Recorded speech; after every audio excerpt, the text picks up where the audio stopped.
Hey, everybody. Happy Tuesday. Welcome to my office here at SIU at the College of Business and Analytics. I know you might be hearing my voice is a little raspy. No, I'm not working on my next album or some sort of funky blues soul music that I can go play and perform at Little Nashville and Marion. Nope, that's not me. I had an enjoyable weekend celebrating my 50th birthday in the region with lots of friends, and it was enjoyable. And so obviously I enjoyed a little too much, and I was outside, and so I've got a little bit of a raspy voice. So bear with me. Hopefully, I can get you a little bit excited. At first, you're probably looking, newspaper and blogging. Tom, I thought you taught a digital marketing class at SIU. What is this newspaper thing you're talking about? Well, I'm not here to convince you. I'm just here to kind of give you the outside the box kind of look at where digital marketing is going and how do we work collectively with other mediums. And as we get into later in the weeks, we're going to be talking about radio and TV. I'm super excited about as well.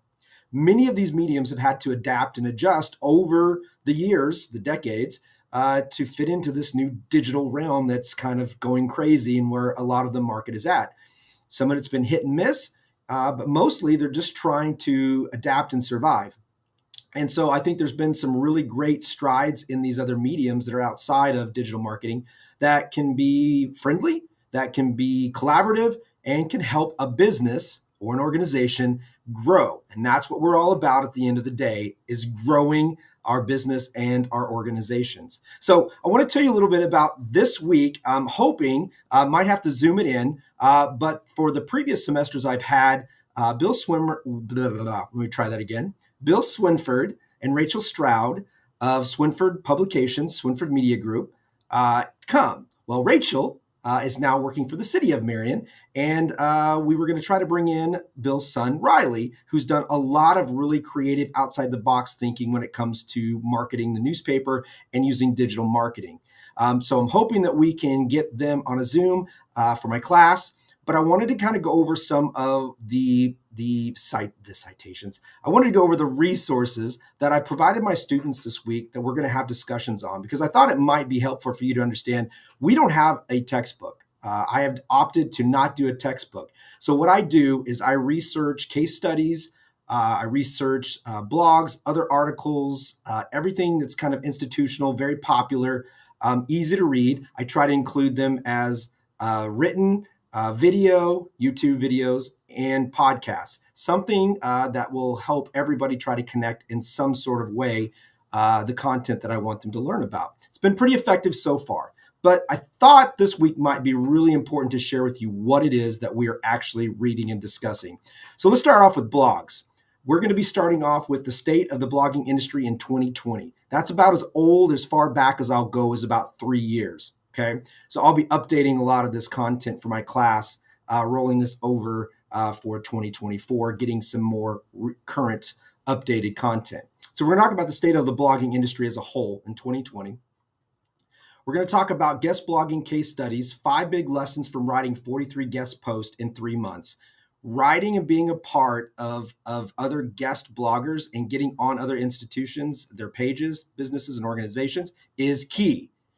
You have content, you have things that you can write, especially if you're a great writer.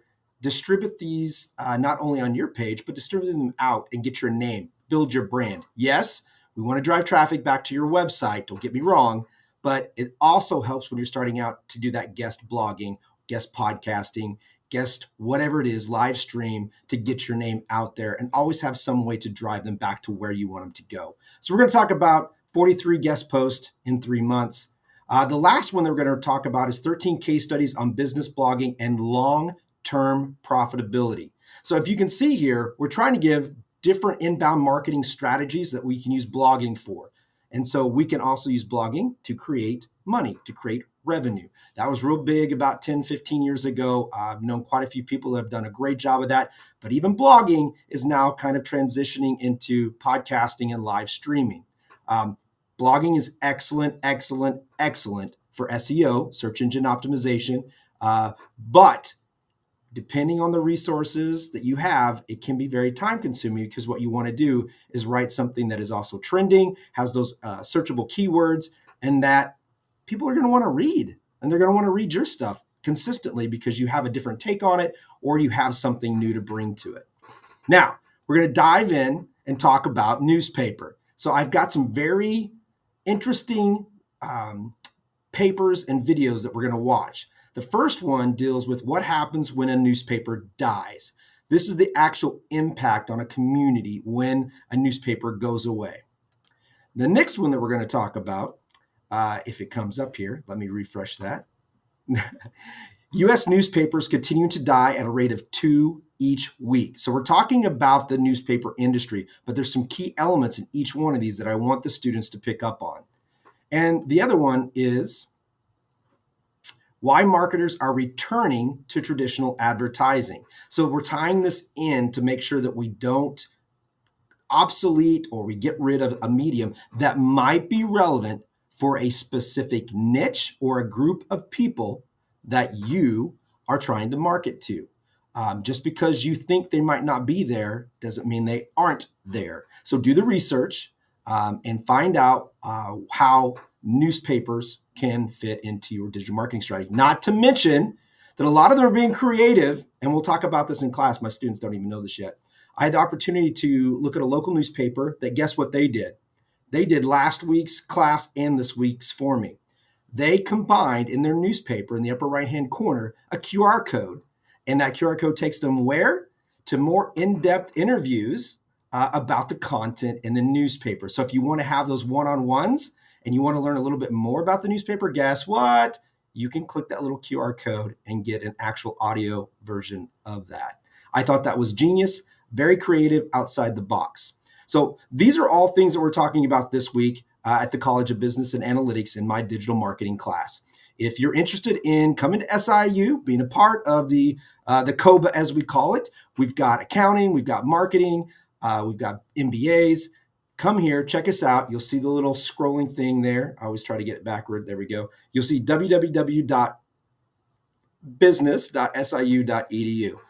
I want to tell you this is a great program. This is a great college. Lots of committed teachers, a lot of committed people here, wonderful students. I can't speak highly of them enough. And guess what? You get to do it here and be a Saluki all at the same time. So have questions, reach out, look down below at the scrolling marquee. Ask me. I'm happy to connect with you, but we would love to have you, your children, adults, veterans. Would always love to see the veterans come through the program at any time. So as always, I'll end this with, go Dogs.